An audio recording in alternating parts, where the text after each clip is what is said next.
Balik lagi di Inspirasi Kita, temukan cerita dan raih maknanya, dan kita masih ngobrol bersama Ustadz Dengmat di sini selaku founder dari Circle Baik dan juga part of you ngaji kendari. Nah, Ustadz masih membahas ya terkait dakwah asik juga untuk anak muda dan juga hal-hal yang relate, diantaranya pastinya mungkin ada hambatan-hambatan. Yes. Seperti apakah hambatan-hambatan? Yes. Jadi guru kami mengajarkan bahwa dakwah itu adalah tulut torik, jalan yang panjang tempuannya. Karena rijal sedikit temannya, kasra'atul ukubat, yang banyak itu problemnya. Ya, jadi memang sejak awal kami diingatkan bahwa kalau dakwanya kalian benar, pasti dapat problem, pasti dapat masalah. Sebagaimana para nabi dan rasul waktu itu. Kalau kita belajar, kalau baca sejarah atau sirah nabi dan Rasulullah misalkan adalah orang yang paling dicintai oleh Allah, mendapatkan pertentangan dakwah, bahkan bukan dari orang lain tapi orang-orang terdekatnya. Atau kita belajar dari kisahnya Nabi Nuh, nabi-nabi yang lain, ratusan tahun berdakwah, pengikutnya hanya 10, 5 dan sebagainya. Nah, dakwah kami juga di awal seperti itu, sampai sekarang pun juga problemnya banyak. Problemnya adalah, kalau di awal-awal adalah problemnya orang masih aneh, apa sih kok orang begini? Kok orang sok asik tuh. Iya, mau belajar agama kok. Saya kayak bilang, jadi belajar agama kok harus di kafe, belajar agama kok harus di coffee shop, ke masjid sana. Mungkin rasanya tidak afdol. Tidak, iya benar ya. Dan belajar agama kok stylenya begitu, style nongkrong dan sebagainya itu.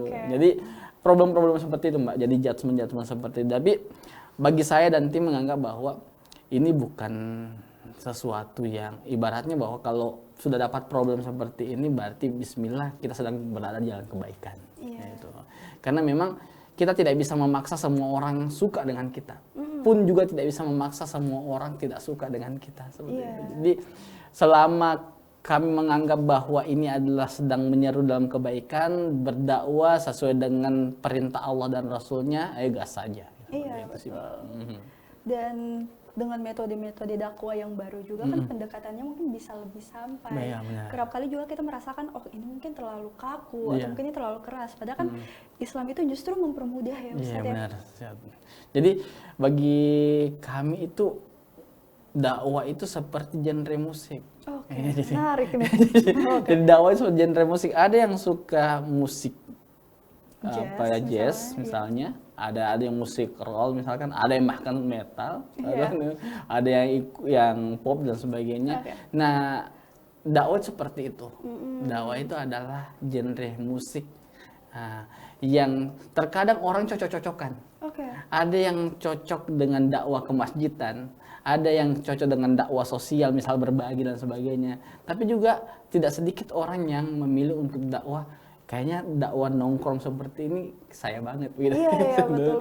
Karena tidak perlu ke masjid, tidak perlu jasmin, kita ngobrol seperti biasa saja, tapi kita diterima. Dan ada hal baik yang kita dapatkan sepulang dari tongkrongan. Nah, harapan dan cita-cita kami seperti itu. Kami menginginkan bahwa semoga bisa nanti ke depan setiap tongkrongan anak muda dimanapun dia itu obrolannya adalah obrolan positif, obrolannya adalah obrolan agama, obrolan Islam. Betul. Harapannya seperti itu. Gitu. Begitu Sobat Inspirasi kan, karena kerap kali ya nongkrong di coffee shop, apalagi menuju jam 1 malam, udah malam karena pembahasannya apakah ini bumi kan. Tapi kita mendongkong terkait dakwah asik itu sendiri. Dakwah asik, Mbak. Jadi kami sedang tiap saat itu observasi kira-kira apa yang lagi tren di kalangan anak muda, apa yang lagi relate di anak muda. Itu yang kita jadikan sebagai event dakwah, atau itu yang kita jadikan sebagai tema-tema kajian kita. Gitu, Pak. Baik. Dan saya juga jadi penasaran, mungkin dalam circle, juga dalam diskusi, ada mungkin teman-teman atau salah satu teman yang bercerita kalau merasa, agama Islam ini kok kayak ngekang ya, kok kayak berat. Nah, bagaimana dakwah asik itu sendiri melakukan mungkin pemberitahuan kepada itu? Jadi memang sekali lagi begini, Mbak. Jadi kami menganggap bahwa setiap hal yang kita sampaikan dalam Islam itu pasti baik. Karena dia datangnya dari Sang Maha Baik. Gitu ya. Dan tapi terkadang adalah dakwah itu tertolak atau Islam itu tertolak bukan karena kontennya, bukan karena isinya, atau bukan karena hal yang disampaikan. Tapi terkadang adalah siapa yang menyampaikan, momen kapan menyampaikan, dengan cara apa dia menyampaikan. Makanya kalau kita lihat di Al-Quran, mohon izin Mbak, Al-Quran itu menyebutnya bahwa dakwah itu adalah bil hikmah. Jadi menyeru ke jalan Allah itu dengan hikmah, bukan sekedar baik tapi hikmah. Apa sih itu hikmah? Hikmah itu adalah dengan cara terbaik, momen terbaik, waktu terbaik, dengan dengan melihat psikologi mad'u atau objek dakwahnya. Nah, itu yang kami jadikan sebagai landasan untuk bagaimana dakwah ini harus menyentuh hati-hati anak muda. Apa sih yang disenangi oleh anak muda? Kalau anak muda senang ke pantai, yuk kita buat kajian ke pantai. Kalau anak muda sedang asik hangout, sudah kita buat kajian hangout. Kalau anak muda lebih banyak nongkrongnya di coffee shop, ayo kita buat kajian di coffee shop. Apa sih yang lagi tren di kalangan sekarang? Oh, lagi tren lagu ini, judulnya ini. Gitu. Ayo kita buat kajian. Dianalisis lah sama-sama lagu itu. Ya benar Mbak. Jadi memang semaksimal mungkin kami ingin menggambarkan bahwa Islam itu adalah asik. Belajar Islam itu asik. Menjadi penyampai Islam itu ya nggak mesti kaku, ternyata bisa asik juga. Nah, sehingga berharap dengan diawali dengan asik, lalu kemudian mungkin ada juga yang hadir karena FOMO, tapi nanti istiqomah dalam jalan kebaikan. Saya berharapnya seperti itu Mbak. Masya Allah, luar biasa sekali ya. Ustadz, itu kan dari PUF mungkin yang penerima dakwah atau mungkin penerima saling sharing-sharing gitu ya, misalnya ya kayak tidak dimerasakan sendiri, ada circle, ada pertemanan. Nah, bagaimana jika kalau mungkin ada yang pernah bercerita dia juga mau ikut berdakwah mungkin ya, juga mau ikut dengan metode dakwah asyik itu sendiri. Tapi mungkin kerap kali dia merasa dan dia sadar kalau kayaknya saya belum cukup ilmu deh untuk memberikan kayak nasihat tuh. Jangan gimana itu, bagaimana Ustadz dalam menyikapi hal tersebut? Itu yang menjadi banyak kesalahan kita, bahwa seolah-olah berdakwah itu nanti menyampaikan ceramah, nanti di atas mimbar, nanti dengan menyampaikan dalil. Padahal dakwah itu tidak mesti seperti itu.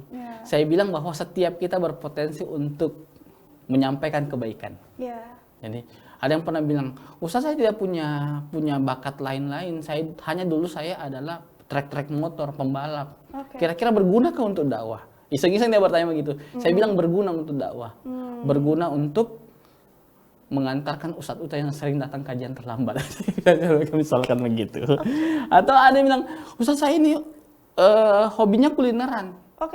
Kira-kira bergunakah untuk dakwah? Saya bilang bahwa paling berguna untuk menjadi seksi konsumsi, mencari tempat makan yang enak, yang instagramable tapi murah.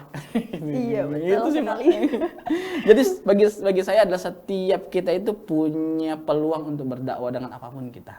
Nggak mesti kemudian, dan dakwah itu tidak, besaran pahala dari dakwah itu bukan berarti orang yang menyampaikan kebaikan itu adalah dapat pahala yang lebih besar. Bahkan bisa jadi hanya orang yang share atau buat konten kajian itu bisa jadi justru pahalanya lebih besar. Atau orang-orang yang datang, kurang datang di sini, kita datang nongkrong, dikasih kopi gratis, tapi kita dapat, bisa jadi yang seperti itu bisa dapat pahala lebih daripada yang menyampaikan kebaikan seperti itu. Dan mendapatkan manfaatnya juga langsung ya. Jadi nongkrongnya dapat, silaturahminya dapat juga, jangan Islami juga tuh dapat. Iya benar. Gitu ya. Baik, dan juga Ustadz kalau terkait dakwah asyik ini juga dalam kegiatan yang akan datang ini di balik layar kita akan juga mempertanyakan ya saling apa sih benefit yang bisa didapatkan teman-teman. Terus juga katanya mau launching nih, apa yang mau di launching itu Ustadz? Iya benar. Jadi yang pertama adalah karena dakwah kami adalah dakwah kalangan anak muda, Gen Z dan milenial. Pertama temanya itu memang tema yang dekat dengan anak muda, namanya Deep Talk Damai di Tengah Badai. Menghadirkan Ustadz Gen Z dan milenial juga, namanya Ustadz Agam Fahrul. Nanti akan banyak cerita dengan perspektif anak muda dan perspektif Islam terhadap problem-problem kita. Kemudian yang kedua adalah kalau misal biasanya orang itu ikut konser kan dapat wristband-nya. Nah, di kajian ini juga dapat wristband, dapat merchandise malah, dapat notebook, dapat pulpen, dapat gantungan kunci dan sebagainya. Itu benefit yang dapatkan. Tapi benefit yang lebih utama adalah kita bisa duduk dalam majelis ilmu. Yang berharap bahwa bisa jadi bahwa ada orang yang baru pertama kali ikut ngaji. Ada orang yang baru pertama kali ikut event dakwah. Setelah ikut event dakwah itu, kayaknya memang saya sudah terlalu jauh nih deh. Tersentuh hatinya. Kemudian itu menjadi titik baliknya. Kami harapnya seperti itu. Dari sekian ratus, dari sekian ribuan, nggak perlu banyak orang yang ikut tergerak hatinya. Cukup satu saja orang yang tersentuh hatinya untuk berbuat kebaikan itu luar biasa bagi kami. Nah, spesial di Deep Talk kali ini kita juga akan launching Yayasan Circle Baik Foundation. Nah, nanti insya Allah kita akan ngobrol apa sih Circle Baik Foundation. Baik, dan kebetulan juga akan jeda lagi ya. Jadi Sobat Inspirasi, jangan kemana-mana, tetap di Inspirasi Kita, temukan cerita dan raih maknanya.